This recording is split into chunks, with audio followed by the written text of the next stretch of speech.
Ayodhya education. आज हम लोग पैरेलल एसी सर्किट के बारे में स्टडी करेंगे और उसमें जो करंट की वैल्यू होती है, इम्पीडेंस की वैल्यू होती है, पावर फैक्टर की वैल्यू के जो होती है और पावर की जो वैल्यू होती है उसको कैसे फाइंड आउट करते हैं उसके बारे में स्टडी करेंगे।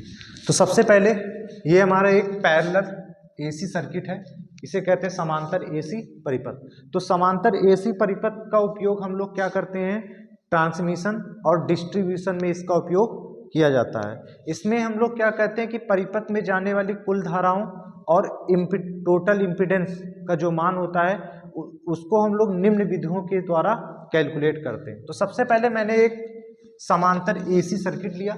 इसमें क्या है, इसके दो इम्पीडेंस मैंने माना, एक आरएल सर्किट बनाया और एक आरसी।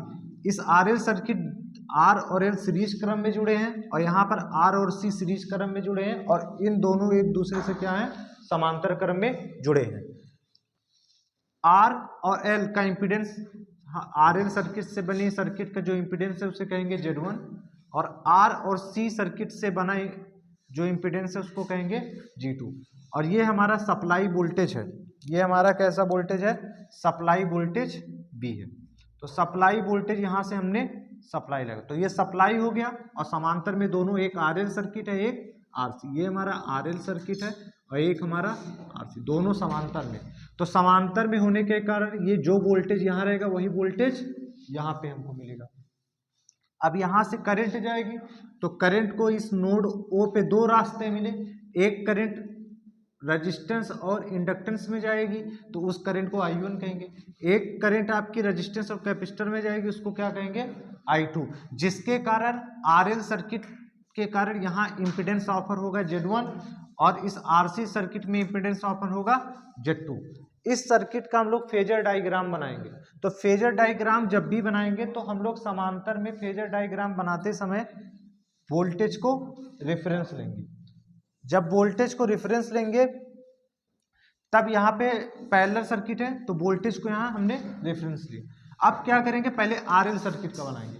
तो आरएल सर्किट में क्या होता है कि करंट क्या होता है, वोल्टेज से पीछे होता है और आरसी सर्किट में हमारा जो करंट होता है वो क्या होता है, आगे होता है। तो हमने एक करंट यहाँ बनाया, एक करंट इस साइड बनाया। ये करंट क्या है, इस बी से पीछे है और ये करंट क्या है हमारा, ये कंपोनेंट आगे है।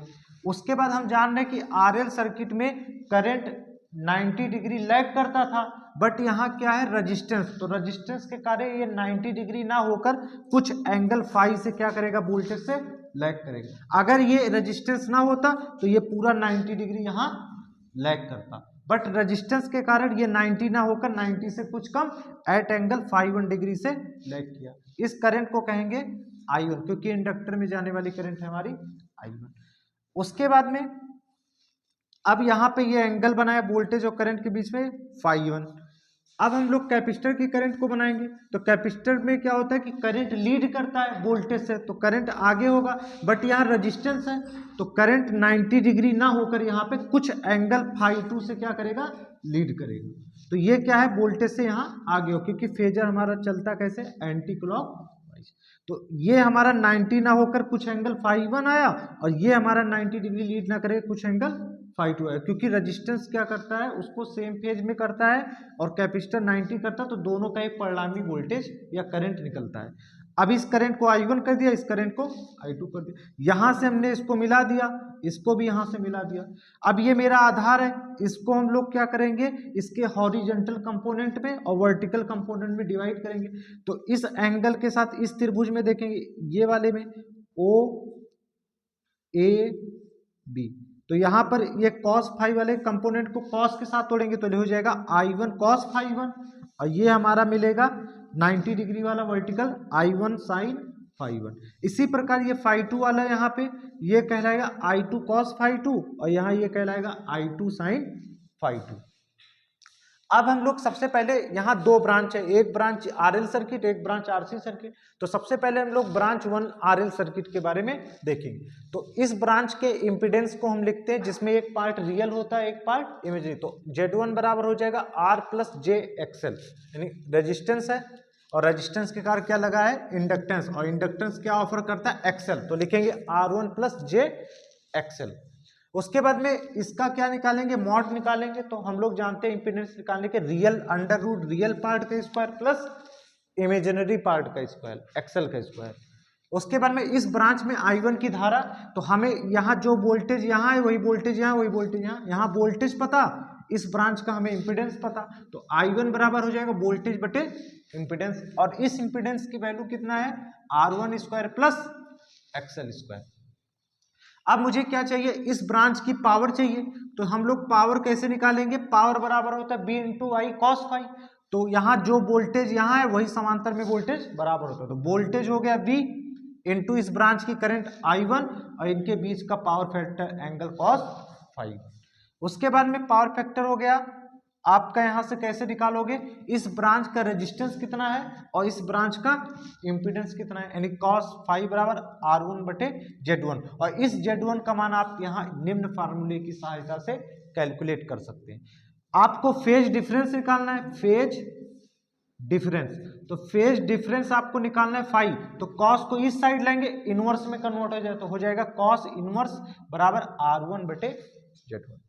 इसी प्रकार दूसरी ब्रांच 2 में, एट ब्रांच 2 जो हमारा RC सर्किट लगा है, तो RC सर्किट में इंपीडेंस क्या हो जाएगा R2 और प्लस इस C के कारण आएगा इसका इंडक्टिव कैपेसिटेंस XC, तो R2 प्लस JXC हो गया।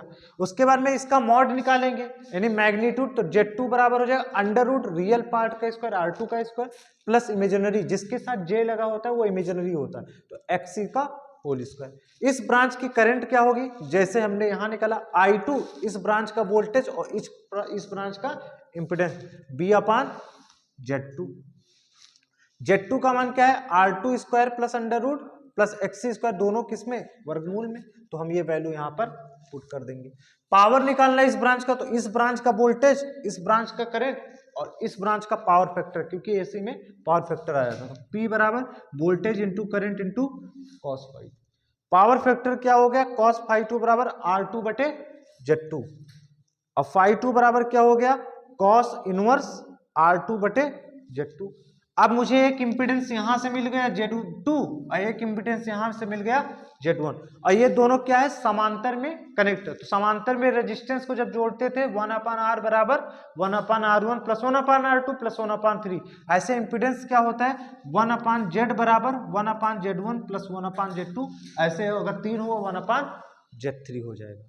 ये हमारे इंपीडेंस को कैलकुलेट करने का तरीका होता है। तो पैरेलल एसी सर्किट में हम लोग क्या करते हैं, वेक्टर विधि या इंपीडेंस मेथड के द्वारा एसी परिपथ में करंट का मान और पावर का मान, पावर फैक्टर का मान और इंपीडेंस के मान को निम्न फार्मूले की सहायता से हम लोग कैलकुलेट करते हैं। ये हमारी वेक्टर मेथड कहलाती है और इंपीडेंस विधि कहलाती है।